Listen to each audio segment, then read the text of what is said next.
Leviticus 19.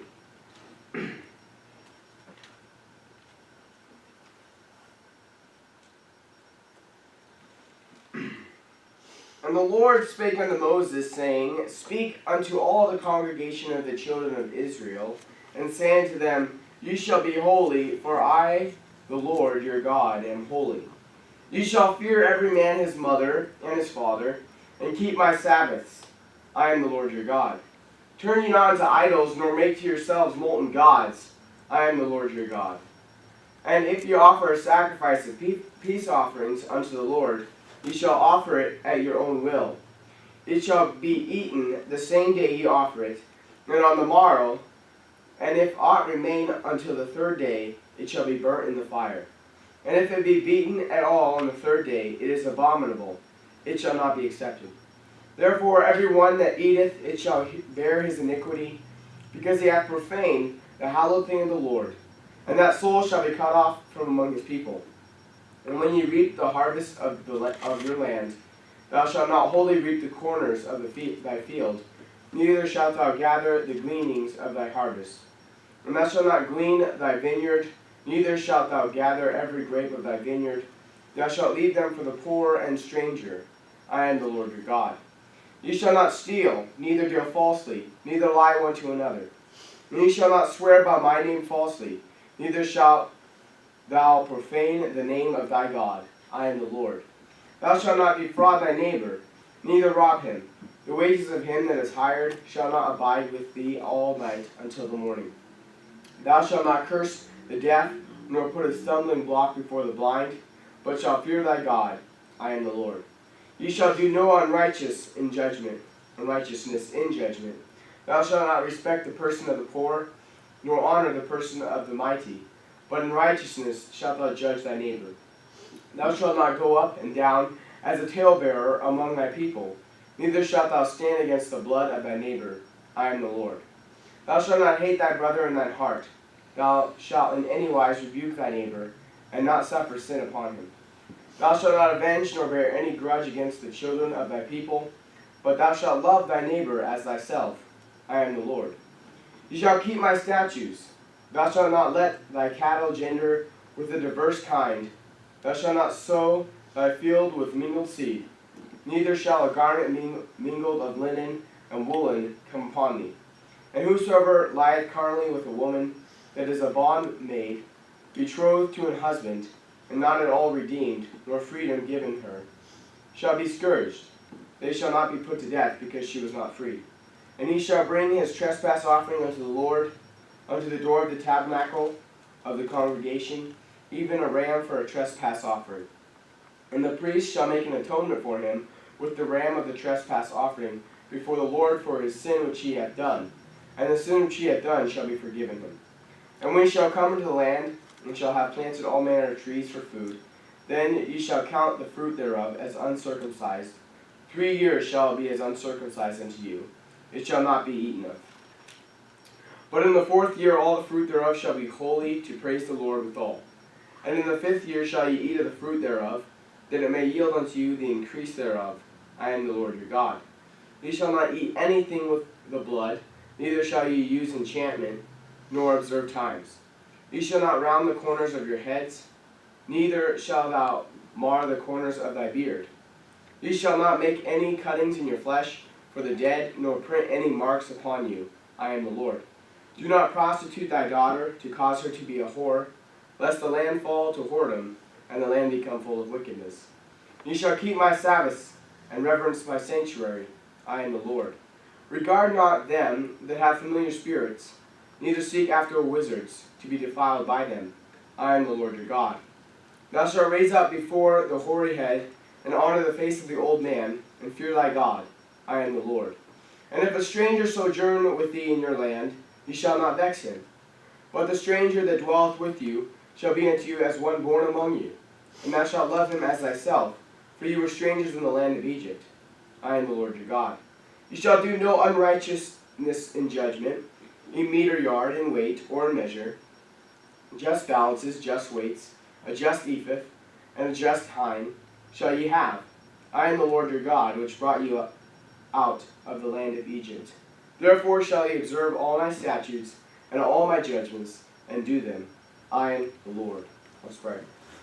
Dear Lord, we thank you for this day. We thank you for the passage we just read, Lord, in Leviticus, Lord. I thank you that you are the Lord, our God, Lord, and that you take care of us through the week, and that we've all made it here safely today, Lord. I pray for Jason, as he had a friend of his just died today, Lord. I pray that you would comfort their family, Lord, and just give them, and that Jason might have a chance to witness to them, Lord, if they're not saved and they're not sure where they're going when they die, Lord. I just pray that you would bless the service, Lord, and bless our pastor, and just bless everyone that's in church today. In Jesus' name.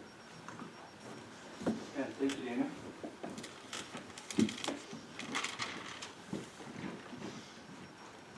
Leviticus chapter 19. Last week we looked at Leviticus chapter 18, of course. Yeah.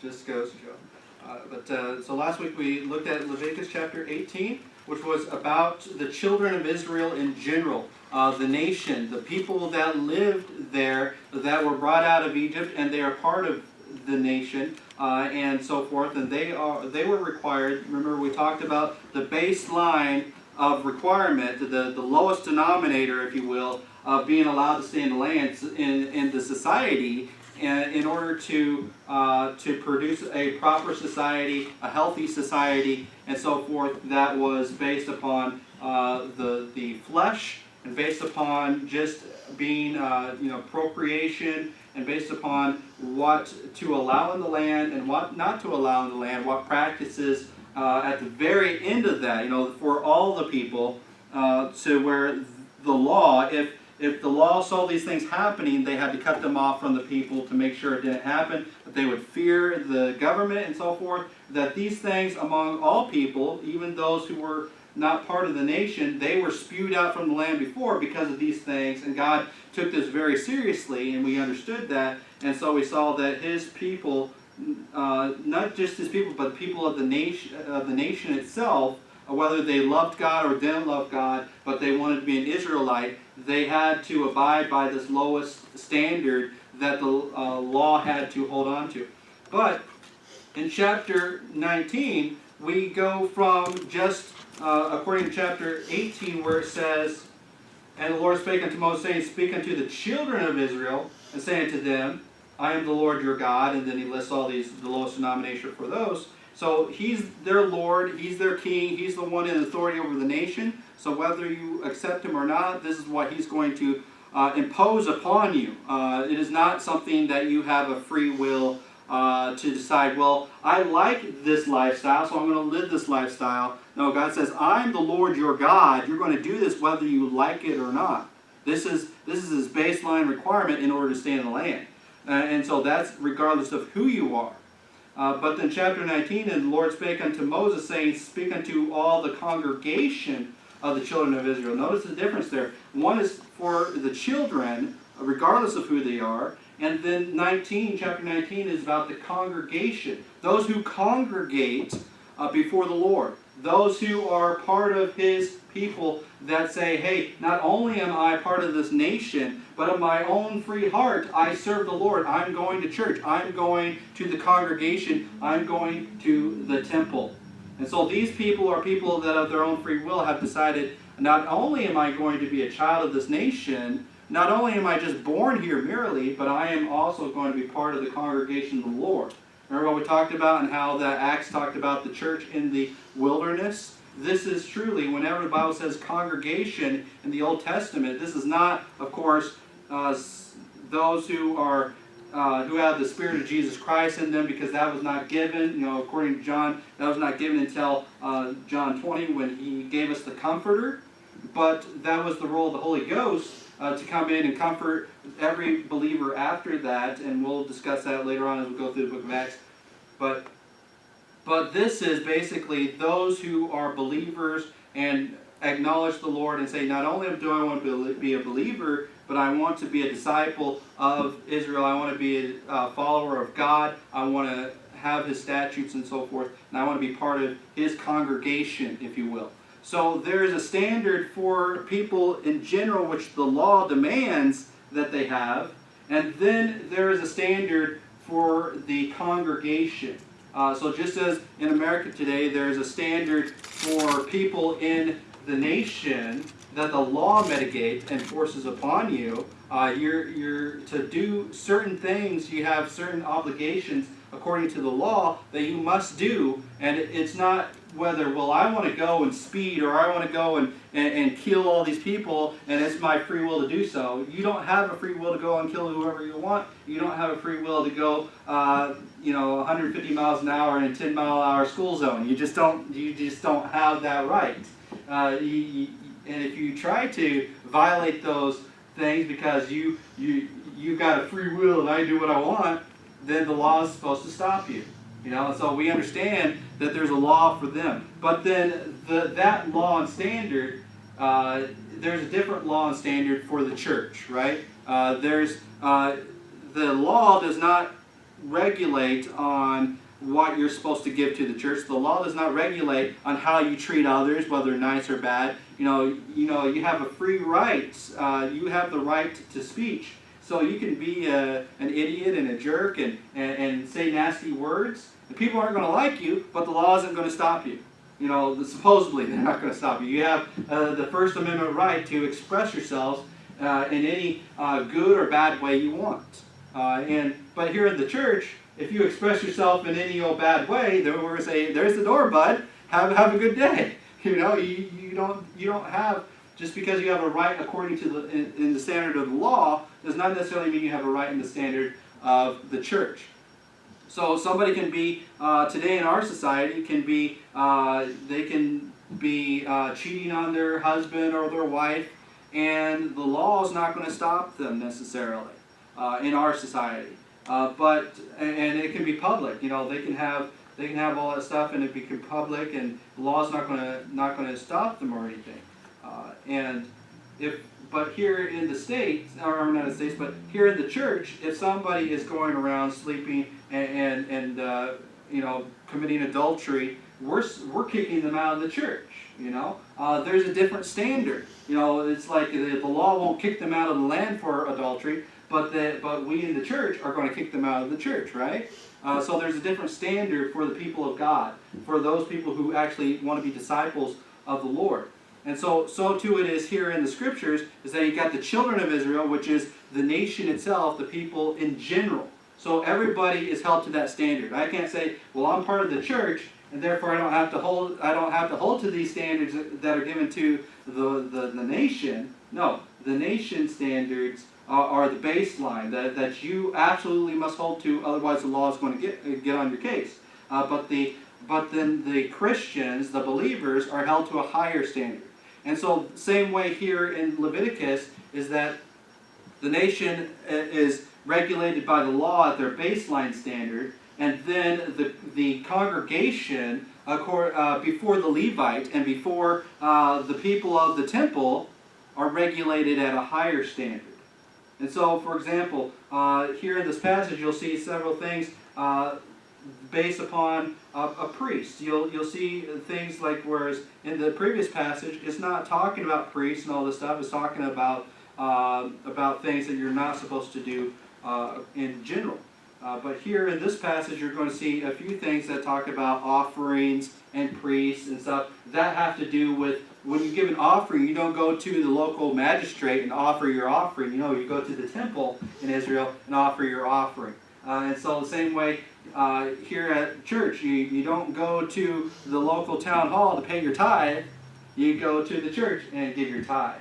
And it's not you don't get a bill. You do it of your own free will. And so these things in this passage is basically, if you want to be part of the congregation of the children of Israel, these are your standards. Last chapter we saw the standards for the nation at a baseline level to form a good society and so forth. And now this is kind of like the standard level for the believers, for the congregation of the children of Israel. All right, so we're got there. And so in the last chapter, there's nothing about being holy. It's just about being not defiled. So chapter 18 is about don't defile yourselves with these. And then chapter 19 is about be holy because I am holy. Notice the differences there. So one is like, even if I'm not going to be holy, which is my right to do in this thing, and I'm not going to be kicked out of the land necessarily, but I have that right not to be holy, but I don't have the right to go below the baseline standard of chapter 18. And so if I want to be holy and with my people, this is what I'm going to do in the congregation. You know, when David says, I went into the congregation, you know, the tabernacles with my friends and so forth like that. So this is what it's talking about, going before the Lord and being accepted before the Lord. If I want my offerings before in the temple to be accepted, this is my standard to be part of that community. He says, first of all, the standard for this is, ye shall be holy, for I, the Lord your God, am holy. Last chapter was, don't defile yourselves, because the people without a covenant defiled themselves and got kicked out of here. See, the standard there is, don't defile yourselves because other people did it and lost their land. And this one, see, chapter 18, verse 3, after the doings of the land of Egypt, wherein ye dwelt, ye shall not do, and after the doings of the land of Canaan, whether I bring you, ye shall not do, neither shall you walk in their ordinances. So the standard there is, don't do like the evil people, and then this standard is, do like God. So you see the differences there. Ye shall be holy. Why? For I, the Lord your God, am holy. So if you want to be part of the congregation, you're going to be holy. If you want to be part of the nation, you're just not going to defile yourself. So let's see the differences. So he says, for I, the Lord your God, am holy. So we as Christians should be holy because God is holy. So this is a standard where which I cannot say, well, you're not being holy, therefore, according to the law, you know, it's arbitrary for me to judge your holiness, right? Because the holiness standard, in the previous chapter, it's you don't do these things because you're going to defile yourselves, and we're going to cut you off from the nation if you do them. See, it is beholden upon me as an outside person to cut you off, as part of the government, to interject myself to what you're doing and cut you off. But this holiness between your relationship between you and God is something that you must do. This is an obligation that you must do to be holy before God. And I can't interject myself in there and say, hey, I must make you holy.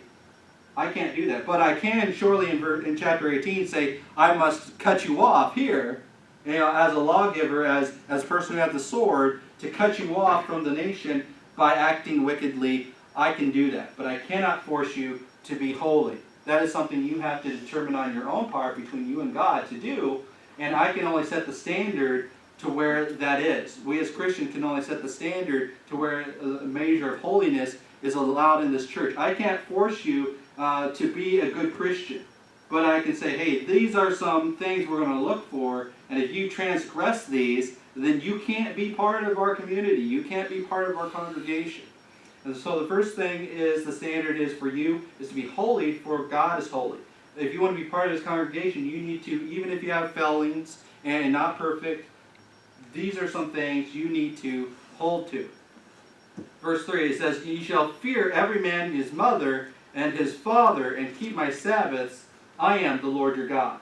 So the first thing in this list of separation and being holy unto the Lord, holiness means separated unto the Lord, to be with the Lord, not anybody else. So you're going to see these standards, is that these principles and examples are going to be to show you how to be separated unto God and away from the world. And so he says, first thing is in the standard is that his Sabbaths, God's Sabbaths, are linked with the family. You as an individual need to fear every man his mother and his father and keep his Sabbaths. You respect your mom and your dad. If you want to be holy, if you want to live long in the land, you're going to respect your mom and your dad. And then he says also, and keep my Sabbaths. Mom and dad, you're supposed to make sure your kids keep the Sabbaths. It's not like, well, I'll let them grow up and decide whether or not they want to be part of the church, whether or not. No, you make them go to church.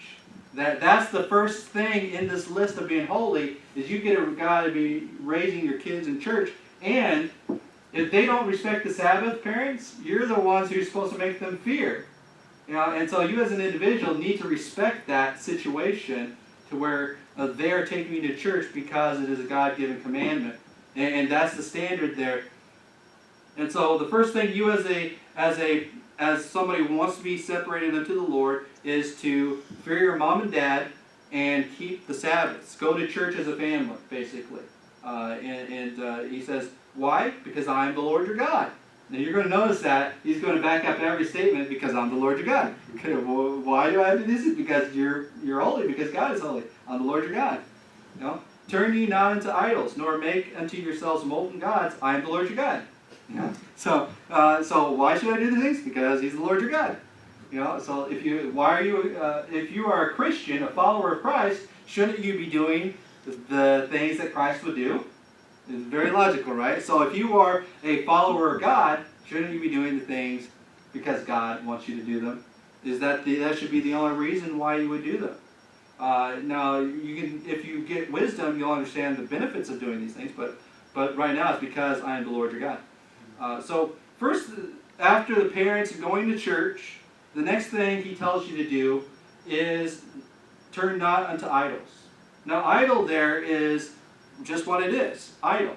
When you're not doing nothing, it's meaningless. So it's basically, in general, when we think of idols, we see somebody worshiping a molten idol and stuff. Oh, Vishnu Jula or whatever, some random god or whatever, picture of something, and we're just bowing and praying, and nothing's happening. It's like praying to the wall, as if the idol was there. Oh, great whited wall, how are you today? I mean, it has no point, right?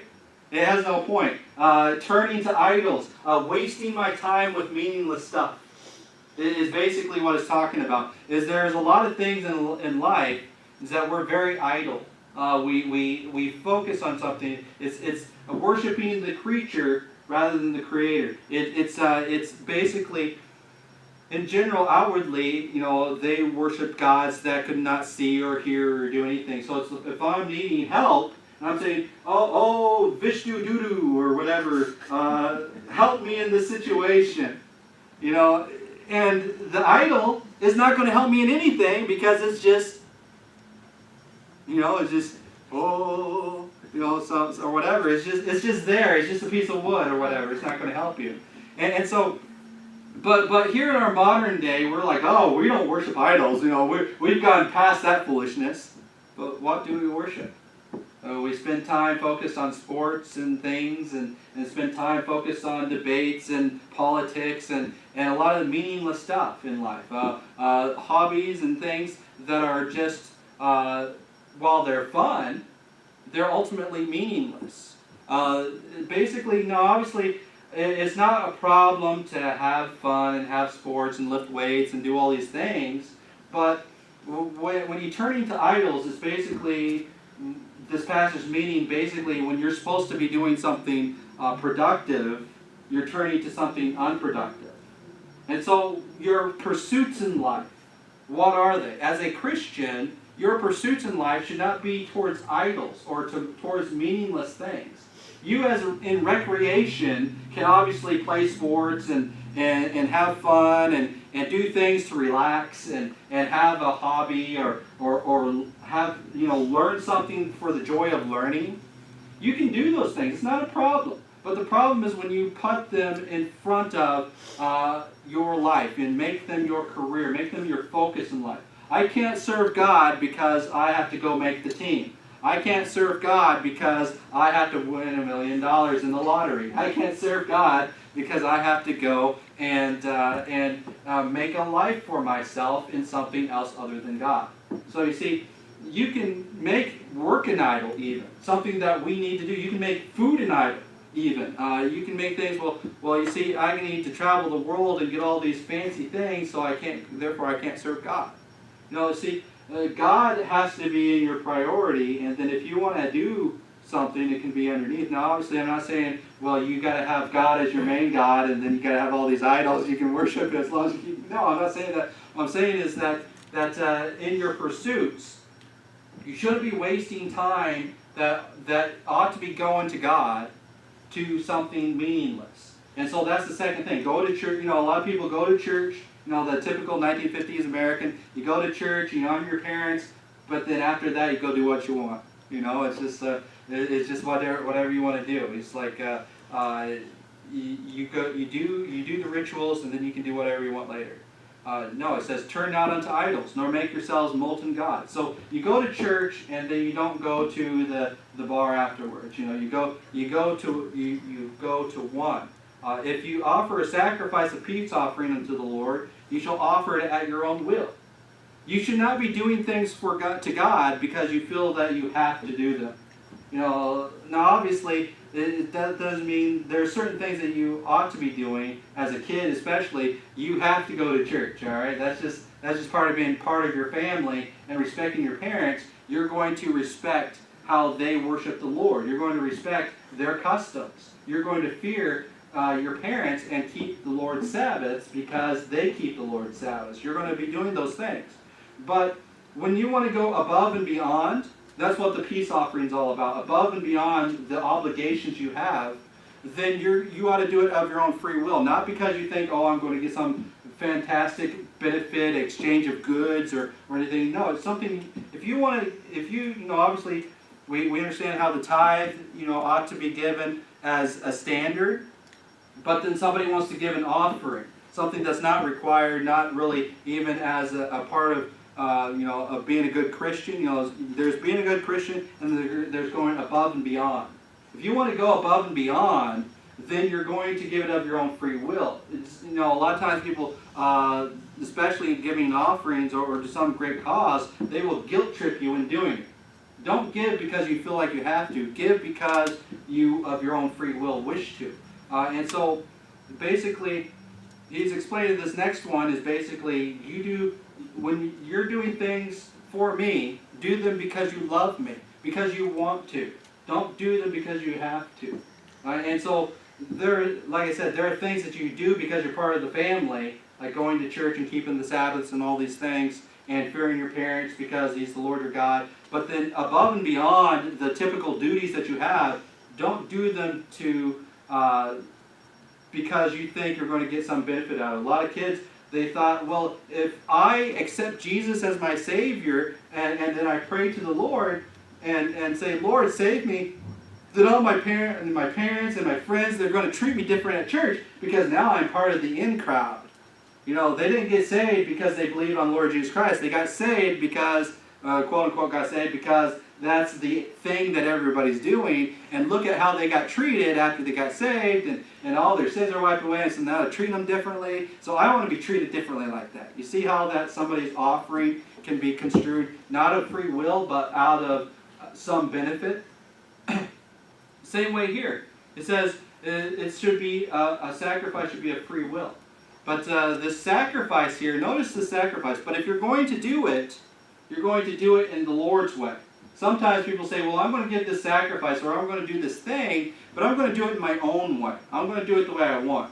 Notice here is this piece, the example he gives is, you offer sacrifice of peace offerings unto the Lord, you shall offer it at your own will, and it shall be eaten the same day you offer it, and on the morrow, and if aught remain to the third day, it shall be burnt with fire, and if it be eaten at all on the third day, it is abominable, and it shall not be accepted. So if you want to go above and beyond of your own free will, then do it as God prescribes, and not how you think you should do it. Oh, look, I'm serving the Lord, but it's not the way God wants you to do it. How did King Saul do it? Oh, look at all these animals I saved for a sacrifice. Oh, but that's not what God wanted. He'd rather have obedience than sacrifice. And so if you do something of your own free will, like a sacrifice or like something great, then do it in the way that God wanted. It's like basically, maybe, for example, the church says, we need 25 gallons of blue paint. Oh, I'll give you 25 gallons, but I have 25 gallons of pink paint. That's not going to help them. It's not going to help you either. It's like, we don't need that stuff. What's wrong with you? So, I remember this, we got free paint at our church one time in Midwest City, Oklahoma, that I was helping out as just a helper in the church, and basically we needed, for a new building we did need paint, and so there was free paint given to the church, and some of it was white or this off-white stuff that we couldn't use really. Some of it was red, so we mixed it all together and got maroon. And so It was quite fun. So while we had this kind of like a muddy, pinkish, maroonish type of paint that was kind of not quite a red, not quite a white, not quite it was kind of like a muddy rose, kind of like these chairs here, but a little worse looking. I don't know, but it was just funny. So we made it do. We used it, but I've seen pictures recently of the place, and it's a different color. I was like, hallelujah! It was not a good color, but it's all we had at the time. But anyway, so do it the way God prescribes. And then it goes down, and then when you reap the harvest of your land, thou shalt not wholly reap the corners of the field, neither shalt thou gather gleanings of the harvest. Thou shalt not glean the vineyard, neither shalt thou leave them for the poor and the stranger. So in other words, be a philanthropist. He says, you care for those who can't care for themselves. A lot of times in America today, a lot of people complain about, well, I made this money, it's mine, I shouldn't have to give it, and they complain about all the welfare and all this stuff. Now, obviously, I don't agree necessarily with the method in which we have to pay welfare and different things, but I understand and agree with the concept of helping the poor and the disabled and those that need help. And so the same theology goes into why a lot of companies today, not every company has a garden or it's like, and not every individual farms anymore. And so how do we obey this command here? And we as Christians in particular, it's about caring for the poor. Give to the food bank, give to the Salvation Army, give to just being sure to keep in mind when you are making money in life, don't be like that greedy guy who tore down his barns to build bigger. Rather, you say, hey, I have enough for myself. Now let me give to those who do not have enough. And so that is the next thing. If you want to be holy, you're going to care about those who do not have the same amount as you have, and you're going to freely give of your own ability to do that. So as you've been blessed, you bless others. You shall not steal, neither deal falsely. Oftentimes people say, well, I'm a Christian, but I'm going to keep everything that I have. It's my money, and you don't deserve any of it, and here's a quarter for you, whatever. Give it a quarter in the offer plate or whatever, and that's all they do. But that's not the way he wants. He wants people to be of a giving heart. You shall not neither steal nor deal falsely. Somebody supposedly is a Christian used car salesman or something, and he sells lemons for a living and bad cars for a living. God says, no, you need to have an honest business. You can't be stealing stuff from somebody. You as a Christian ought never to have a situation where you're ripping people off, you're stealing their money, you're cheating them. That's not for you. And you shall neither steal nor deal falsely nor lie to one another. Don't lie for benefits. That should never be part of the Christian mindset. Lying and cheating and stealing, it's not part of that. Because I'm holy, I don't lie, cheat, and steal, and neither should you. You shall not swear by my name falsely. Neither shalt thou profane the name of the Lord thy God. That's why you should never swear. Swear in the Bible is true, and you lie about it. You don't do that. You keep God's name holy. You keep Him honest. You keep that name honestly. You should not take advantage of being a Christian so that other Christians give you something that you're cheating yourself on. Thou shalt not defraud thy neighbor, neither rob him the wages of him that is hired. Thou shalt not abide with thee all night until the morning. You don't take advantage of people that work for you. You be honest in your dealings. Thou shalt not curse the deaf, nor put stumbling block before the blind, but thou shalt fear thy God, I am the Lord. Certain times when nobody can keep you accountable, when a blind person cannot see what you're doing, or when you are doing something hidden away from somebody and they cannot see what you're doing, or if a deaf person cannot hear you, and you're hidden away and you're saying things and doing things that people cannot hear, whether they're blind physically or whether you're doing it to where they can't see or hear it, you're still going to be honest because God sees you and God hears you. And so if you say, well, I'm going to not cheat people out in the open, but I'm going to secretly cheat people behind their back and all this stuff. No, God says, no, I can hear you, I can see you, you don't do that stuff. Because I am the Lord your God. You see that? You're going to see that 17 times in this chapter. It's going to be because I am the Lord your God. I'm the Lord your God. I'm the Lord your God. Notice that He's watching. He sees what you do. And then of course there's a lot on this list, and it goes on, and thou shalt not judge unrighteous in judgment. Verse 15 is in particular one is important for us, especially in the Christian community as we deal with other people that are Christians. You shall do no unrighteousness in judgment. Thou shalt not respect the person of the poor, nor honor the person of the mighty, but in righteousness shalt thou judge thy neighbor. So if somebody is your neighbor, now remember, how did Jesus say, who is my neighbor? Remember, he talked about the Samaritan who did not have the same doctrines as the Jew, who did not have the same pedigree as the Jew. He was a half-breed pagan and all these things. And he nationally, he was not respected. Religiously, he was not respected. But he was in need. He needed help. And as a fellow human being, he went and helped, the Samaritan went and helped that Jew or whatever, even though he was a half-breed pagan or whatever, he did not serve the Lord properly, but his heart was in the right place or whatever, and that was the neighbor of him who was fallen among thieves. And so we take from that just because somebody is not like you, whether they don't go to the same church, or whatever, even your neighbor is not just somebody who's a Christian, not just somebody who is has all their ducks in a row and all these things, but rather your neighbor is one who has need, and that you can help them. Remember that Samaritan, he was the furthest thing from a neighbor. You had the Levite, religiously, they were the same. And then you had what was the other one that came along? It was but basically you had the Pharisee, I believe it was, and culturally they were the same.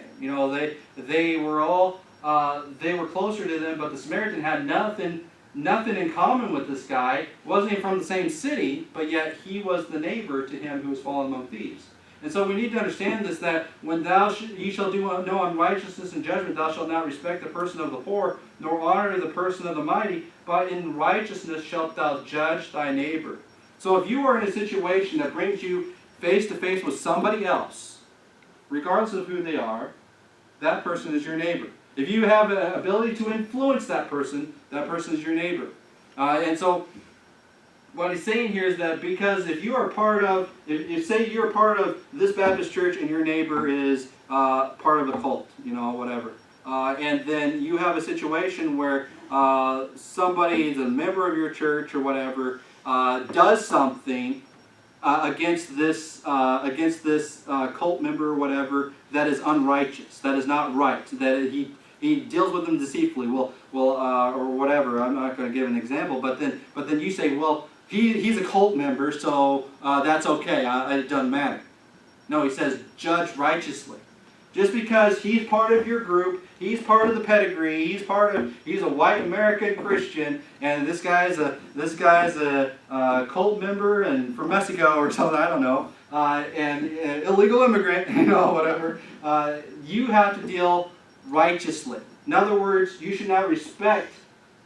When you're dealing in judgment or a situation, if this guy cheats him, maybe this guy bought a car, and he cheats him and gives him a bad car and says, it's okay because that guy was A, B, C, D, E, F, G. And no, you can say, hey, that was wrong what you did. Do right by this guy. Do right by him. Don't say just because this guy has the wrong doctrines, because this guy has the wrong thing, and maybe this guy's not even saved. Don't you cheat that guy just because he's not part of the Lord's anointed or elect or whatever. Don't take advantage of the fact that you are a Christian and he is not to say I can cheat. The Muslims, they say that as long as they're Muslim, you're not supposed to just cheat them. But if they are not Muslim, then you can lie and cheat and steal whatever. It's okay. It's not a problem. But the Bible says even if you come in contact with them, don't take advantage of them. You don't do it. A lot of times Christians, I see this a lot in certain circles online and whatnot. Hopefully they don't do it in person, but A lot of Christians will say, because that person's X, Y, and Z, I can slander their name, I can insult them, I can do all these ungodly things because they're not part of my group. That's wrong. You know, just because they're not part of your group does not mean you should judge unrighteously. You should judge, and you should be irrespective of persons, and you judge them according to the righteousness of God. Are they following the righteousness of God? Are they not? Are they doing what is right? Or are they doing what is wrong? Regardless of what group they might be in. Thou shalt not curse the deaf, nor put a stumbling. Verse 15. Thou shalt do no unrighteousness in judgment. Thou shalt not respect the person of the poor, neither honor the person of the mighty. Oh, what benefit can I get, or what are they going to do? But in righteousness thou shalt judge thy neighbor, whether they're poor, rich, green, blue, black, purple. It don't matter. Now, if they're purple, they're probably losing breath and you need to help them or whatever. But thou shalt not go up and down as a talebearer among thy people, neither shalt thou stand against the blood of thy neighbor. I am the Lord. Notice this part here is that as a Christian, we shouldn't be going around telling rumors about people and mocking things. And even if somebody's a heretic, the Bible says, admonish them once or twice and then cut them off and have nothing to do with them. But how oftentimes do people say, well, that guy's a heretic, so I'm going to go around slandering his name, telling stories about him. No, if the guy's heretic and you believe he's a heretic, admonish him directly, mark him and warn people of him, but don't go telling stories and say, well, he's a heretic, so I can tell all these stories I want. You don't do that. You got to be honest in your dealings. You got to judge in righteousness. You do those things not because you like or hate that person, not because that person is right or wrong, but because you are a follower of God. Thou shalt not go up and down as a talebearer among thy people. Keep it to yourself. People don't need to be hearing all these things. They don't need to leave. How oftentimes do people open People's Magazine, look at all the stories? Oh, Arnold Schwarzenegger had a third wife under the couch of his house for 48 years, and they had 38 children together. What in the world is that? No, aliens came down and gave Sarah,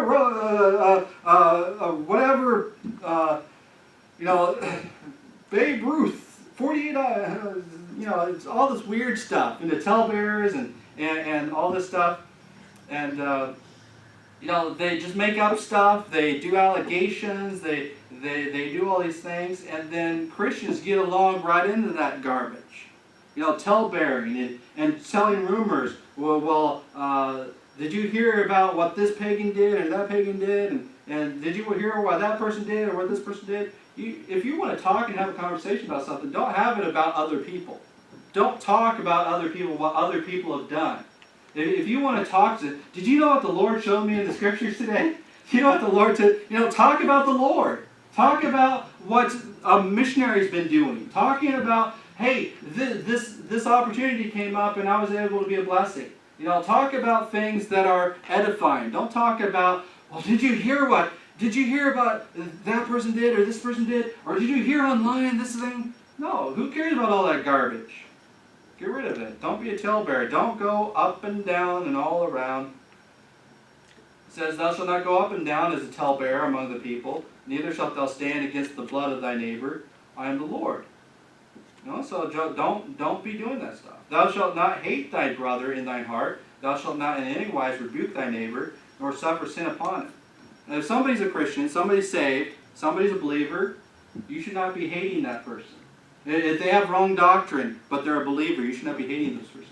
A lot of times people say, well, okay, but for this technicality, therefore he's not my brother, so it's okay to hate him.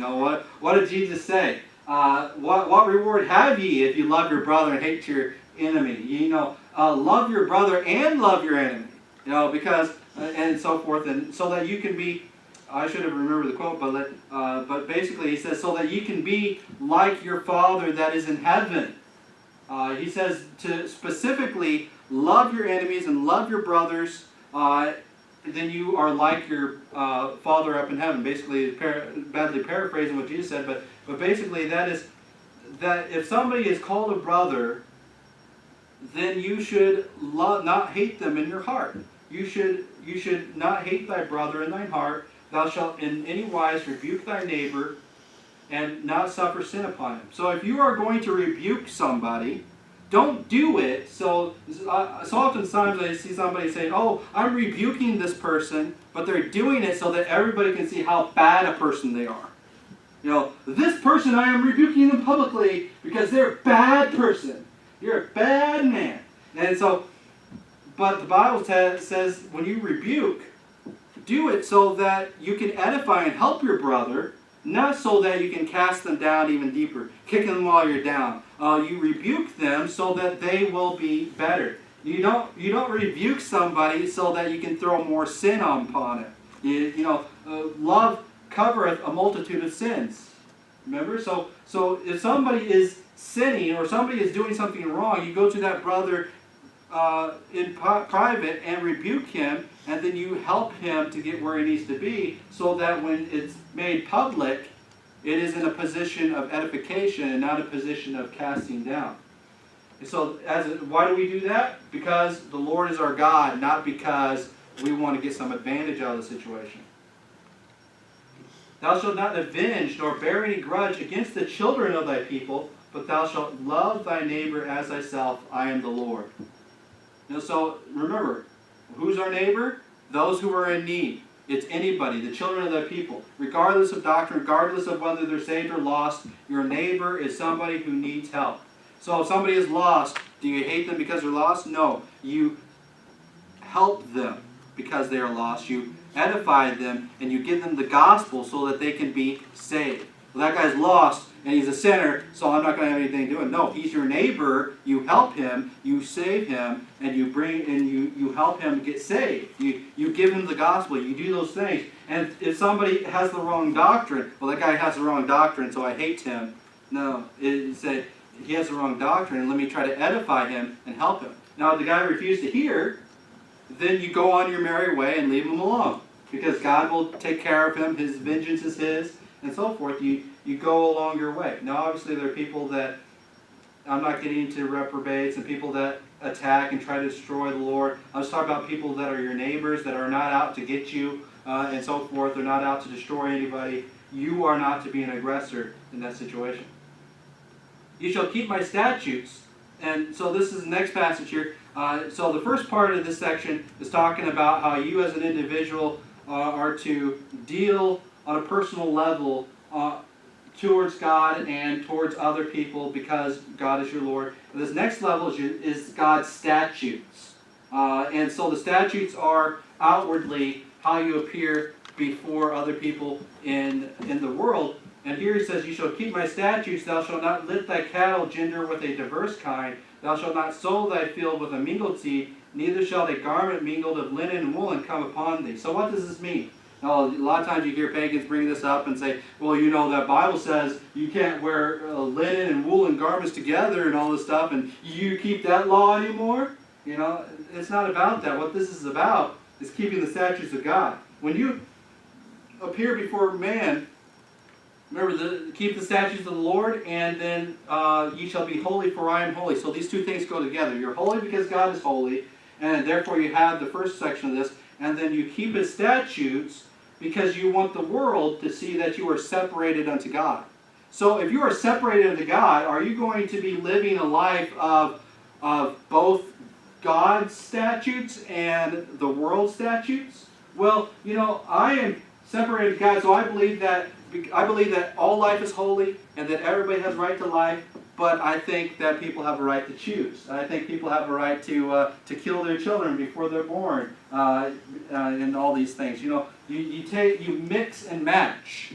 People oftentimes in the society mix and match God's standards with world standards. As long as the world says this is okay, then I stand with God. As long as this is a popular talking point among a bunch of conservative Republicans, then I stand with God. But then when the conservative Republicans say this worldly practice is good, then I stand with the world. You see, they stand with God as it's popular, but then they mingle it with the world, because a few years ago it was not popular as a politician to stand with to stand against proper marriage. regular marriage. It was not popular. Even Hillary Clinton 5 years ago and Obama 5 or 6 years ago were basically saying, well, people can do what they want, but we stand with proper marriage. We stand with biblical marriage. We stand with this. And then all of a sudden there was a switch. Did you ever notice that week? It was quite literally a week. One day Obama's like, I stand with marriage. And then Hillary's, I stand with marriage. And then the very next week, Obama comes out and says, well, I was talking to one of my daughters, and they're like, why can't they love one another? And then I just didn't have an answer for her, and so I decided to come out on this side and put my hat in the ring and stand up for them and help them. And then that same week, it was the same way with Hillary. Oh, we're going to stand for this wrong marriage, this alternative lifestyle marriage, and all this stuff. And it was quite literally 1 week they did the flip in politics. Yeah, and it was just overnight. It switched because they weren't getting the popularity to stand there with the world, because for a while the Christians were all over here, but then the Sodomites have been pushing their agenda so hard to where the Christians were like, well, maybe they're right. Maybe they have a right to love one another. And quote unquote, and in other words, switch love for lust. But anyway, that's not. But basically, this mingling, it says, keep my statutes, don't mingle.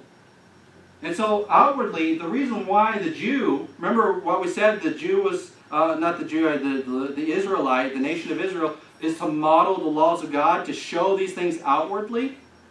On what's supposed to be going on in the heart and so forth. So they don't mingle the diverse kinds and the woolen and the linen together, because it's a picture of how they are to be separated unto the Lord.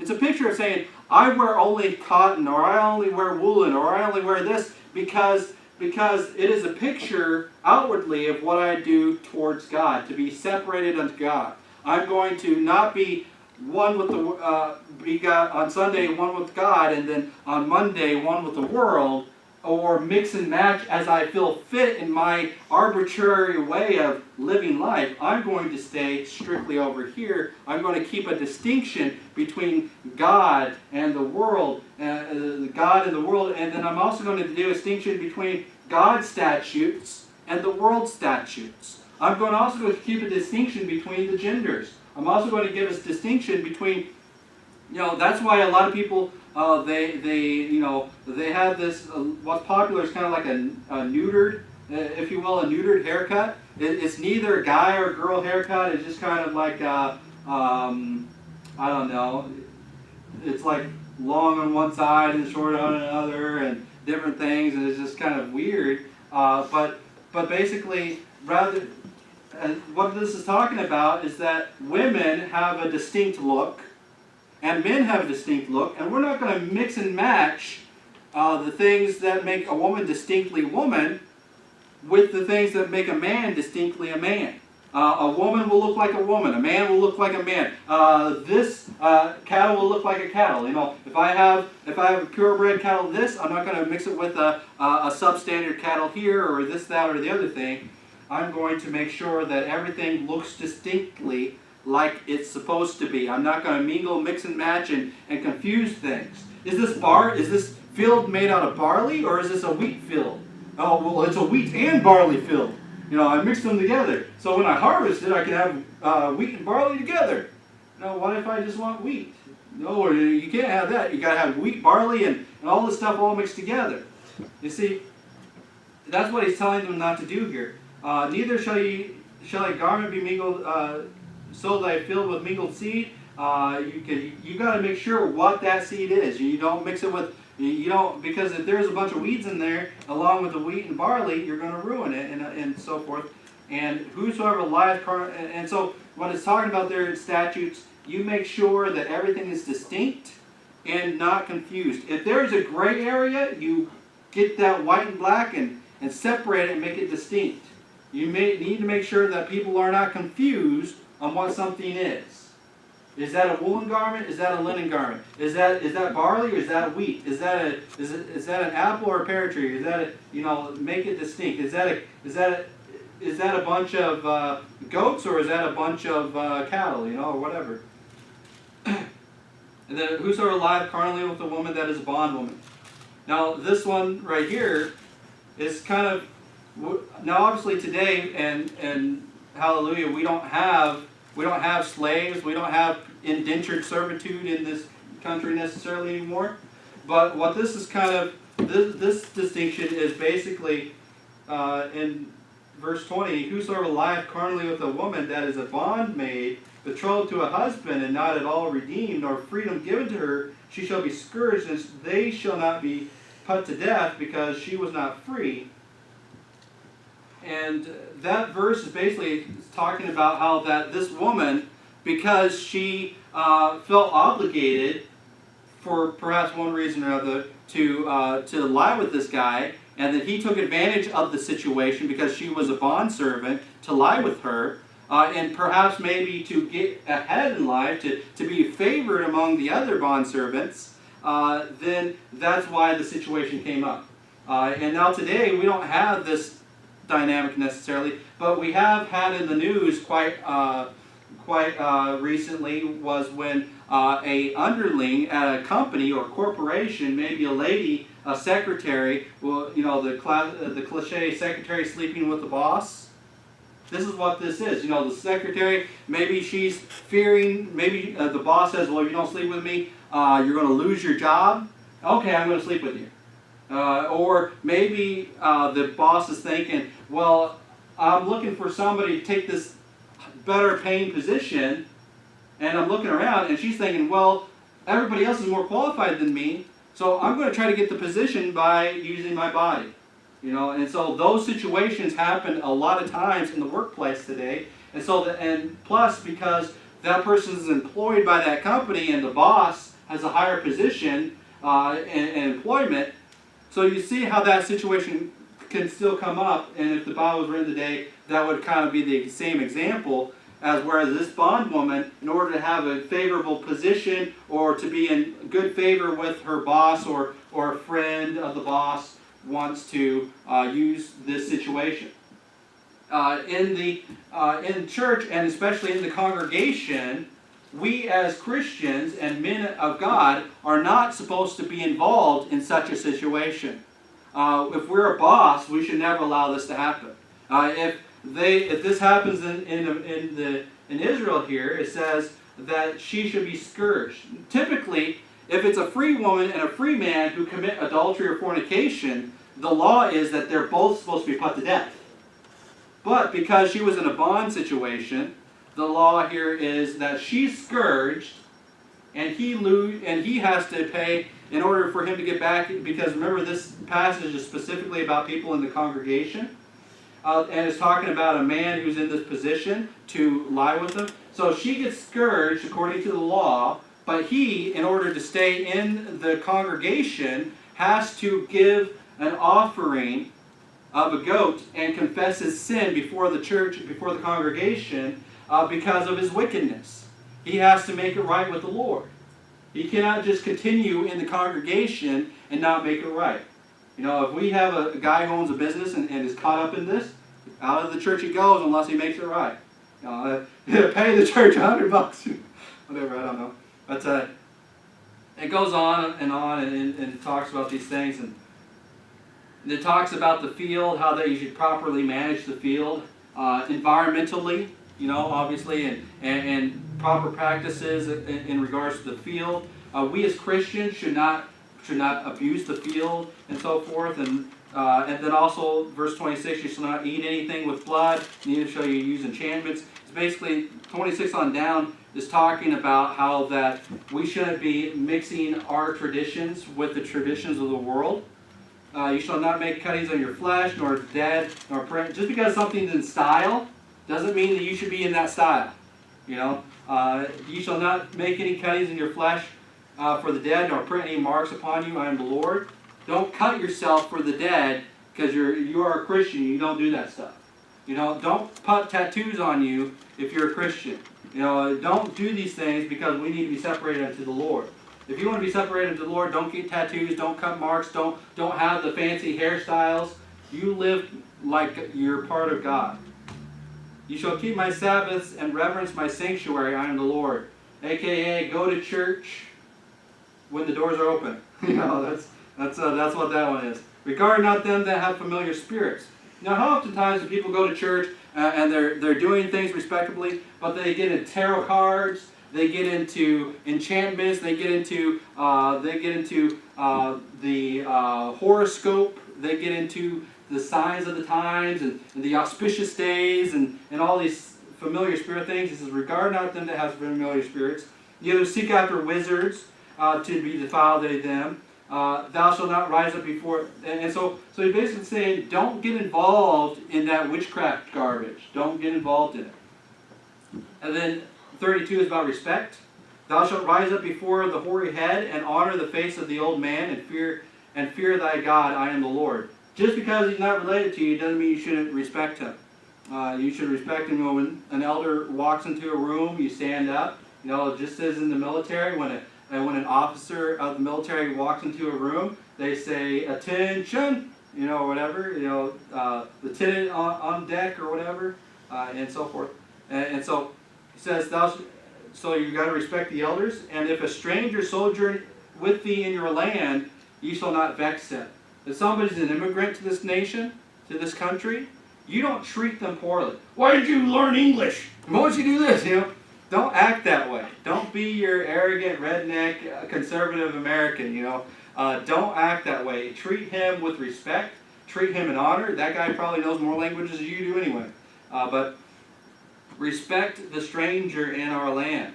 But the stranger, now obviously that's not saying just because he's illegal. If he's an illegal immigrant, he should come in here properly and honestly. That's not what I'm talking about. But if he is here, respect him and be kind to him because he's a stranger. And if a stranger sojourn with thee in your land, you shall not vex him. And as you shall treat him as one born among you. You shall love him as thyself, for you were a stranger. If he's a stranger in town, hey, let me help you out. Let me show you where these things are. Christians should be a helpful people. They should help the strangers. They should be willing to help people get acquainted with the location. And then at last he ends with a just balance, just weights, and a just epath, and a just hin shall ye have. I am the Lord. You ever remember the story about the guy who owns a butcher shop and he keeps on sticking his hand on the scale while he's weighing out your food, so that he's doing an unjust weight, trying to trick you? Don't be deceptive in dealing with each other. Don't do that.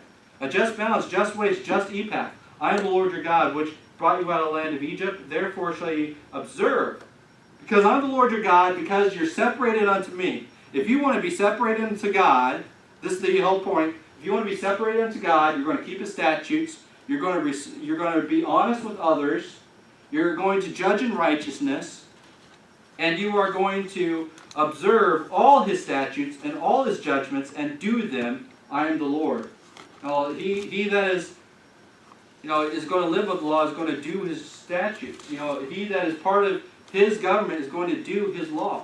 And we as Christians, if we want to be proper Christians, we're going to keep his law. Not for salvation, but because he's our Lord. He's our God.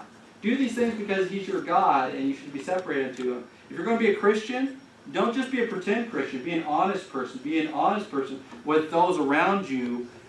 Not because you're going to get some advantage. Not because you're going to try to trick them.